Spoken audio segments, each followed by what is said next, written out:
말소 기준 권리보다 먼저 전입신고와 점유를 갖춘 임차인이라면 대항력이 있는 임차인이고, 이분이 보증금을 전액 배당받지 못하면 그 보증금만큼 낙찰자가 인수를 해야 한다는 사실도 대부분 알고 있습니다. 그런데 그 선순위 임차인이 소유자의 부인이던가 아들이라면 어떻게 해석을 해야 될까요? 가족이니까 무조건 대항력이 없다고 생각해야 될까요? 아니면 가족이라도 대항력을 인정받을 수 있는 걸까요? 안녕하세요. 집샘TV입니다. 실제 사례를 통해서 가족 간의 임대차가 대항력이 인정이 되는지 아닌지 여부를 같이 살펴볼게요.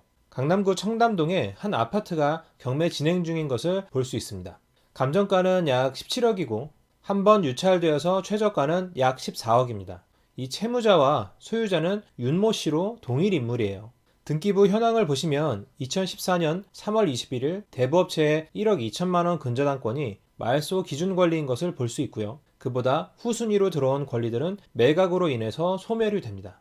먼저 지지옥션에서 전입세대 열람한 사항을 확인해 보면 임모 씨의 전입일이 2009년 7월 4일로 대부업체의 근저당권 말소 기준 권리에 비해서 5년 정도나 빠른 것을 알 수가 있습니다. 그런데 이 선순위 임차인이 소유자의 배우자로 보여진다는 말이 써있죠. 민법 826조에는 혼인으로 인해서 부부가 되었을 때의 의무에 대해서 기재가 되어 있습니다.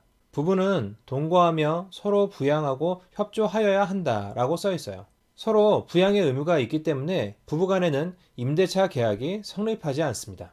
그럼 문제는 간단하죠? 선순위 임차인이 아니니까 안전하다 이렇게 생각할 수도 있어요. 그런데 부부가 같은 집에 살고 있으면 혼인신고를 했으니까 당연히 한 세대잖아요. 채무자 겸 소유자인 남편이 세대주라면 아내는 세대원이 되어서 전입세대 열람을 해보면 같은 세대로 나올 텐데 왜 독립된 세대로 표현이 된 걸까요? 남편이 세대 분리를 해서 다른 집으로 전입을 한 걸까요? 등기사항 전부 증명서를 보면 내용을 추측해 볼 수 있습니다.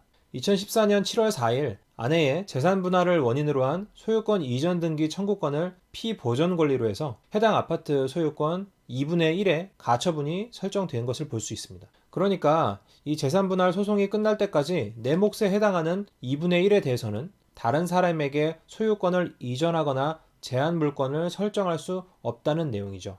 가정법원 판사님이 왜 아내가 신청한 가처분을 결정해 준 것일까요? 아무 이유 없이 해주진 않았겠죠. 부부가 재산 분할을 하는 이유는 이혼 말고는 없겠죠. 등기부에서 가처분 결정이 된 것은 7월 4일인데요. 대법원에서 나의 사건 검색을 통해 가처분의 내용을 좀 더 자세히 살펴볼게요. 누구나 열람을 해볼 수가 있어요. 아내 임모 씨가 남편 윤모 씨를 채무자로 하여 부동산 처분금지 가처분을 신청한 것을 볼 수 있습니다. 2014년 6월 5일 신청서를 접수했는데 그로부터 그리 멀지 않은 시기에 이혼한 것이라 생각할 수가 있겠죠. 만약 여기서 이혼 권고 결정문이나 이혼 판결문이 가족관계 등록부에 기재된 다음 날이 말소 기준 권리보다 앞선다면 한때 부부 사이였다고 해도 남이 된 시점이 빠르기 때문에 대항력이 있습니다. 말소 기준 권리보다 그 시점이 늦다면 대항력이 없는 거죠. 그렇다면 부부니까 무조건 대항력이 없다 이렇게 생각해서는 안 되고 이혼한 시점과 말소 기준 권리의 순서를 잘 살펴야 될 것입니다. 물론 말소 기준 권리 이전에 이미 이혼한 전처 혹은 전 남편이라고 하더라도 이를 악용해서 허위 임대차 계약서를 작성하는 경우도 분명히 있을 거예요. 이럴 때는 인천지법 부천지원의 2001 고단 23 판결을 명도시에 참고하면 좋습니다. 이 판례에서는 이혼한 전처를 주택임대차보호법상 대항력이 있는 임차인인 것처럼 보이려고 임대차 보증금을 주고받은 사실이 없음에도 계약서를 허위로 작성해서 공정한 경매를 방해한 사례를 볼 수 있습니다. 결국 형법 315조 경매 입찰의 방해죄에 해당되어 징역 10월에 처해졌죠. 그리고 전입신고가 빠르더라도 대항력이 인정되지 않는 경우는 이렇게 부부인 경우뿐만 아니라 부모와 미성년자인 자식 소유의 부동산에 부모가 임차인으로 들어가는 경우도 있습니다. 단 자식이 미성년자가 아니고 부모로부터 세대 분리도 했고 임대차 계약서도 갖춰져 있으면서 보증금을 실제로 지불했다면 적법한 임대차 계약으로 인정될 수도 있습니다. 여기서 이런 점을 악용해서 아버지의 집에 아들이 전세를 들어서 살았다고 허위 신고한 경우가 있었습니다. 자신의 집이 경매에 넘어가자 이 주택임대차보호법상 소액임차인의 지위를 활용해서 소액보증금만큼 빼돌리려고 한 거죠. 그렇게 아들이 배당 받아가는 만큼 해당 주택의 선량한 다른 권리자들은 돈을 못 받아가겠죠. 서울 남부지방법원의 2007 고단 2137 판결 사례를 함께 살펴볼게요. 서울에 방이 여러 개 있는 단독주택을 보유하고 있는 손모 씨가 있었습니다. 2005년에 자신의 주택이 경매로 넘어가자 2002년부터 전입신고만 되어 있고 실제 거주하지 않던 아들 손모군을 실제 임차인인 척하고 2005년에 계약서를 작성하고 확정일자까지 받아서 배당 요구까지 했습니다. 그리고 배당 절차에서 최우선 변제금 1,600만 원을 받아서 가로챈 거죠. 정당한 임차인이 아님에도요.